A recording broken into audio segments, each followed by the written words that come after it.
Tontolon'ny fahasalamana mihena ny isan'ireo renim-pianakaviana Malagasy manome nono-dreny tsy misy fangarony ny zanany ao anatin'ny enim-bolana voalohany izay indrindra no nahatonga ny hetsika amin'ity herinandro ity dia ny herinandrom-pirenena ho an'ny fampinonoan-dreny ireo renim-pianakaviana ny tena entanina ao anatin'izany hetsika izany.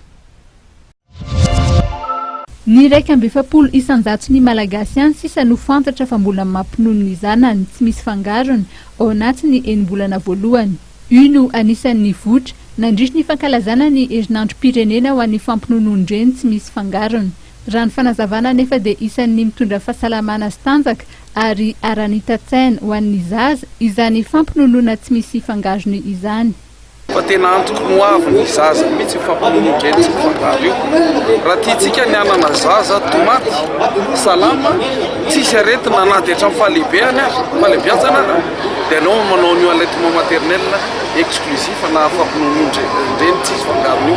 Amin'izao fotoana izao dia zavatra tsapa dia izao mihena ny olona ny vehivavy mampinono ny zanany zany tsy fantatra izay mahatonga an'izany indrindra amin'ireny ataontsika hoe tanàn-dehibe ireny zany dia mihena ny vehivavy mampinono ny zanany zany nefa dia tena zava-doza mihitsy satria miakatra zao ny amin'izao fotoana izao ny tany tsy fanjarian-tsakafo maharitra na hoe malnutrition chronique. Arovan'ny lalàna ny reny mampinono eo amin'ny sehatry ny asa isan'ny mandrisika n'izany fampinonoana izany ny avy eo anivon'ny ministeran'ny fampianarana teknika sy ny fiofanana arak'asa.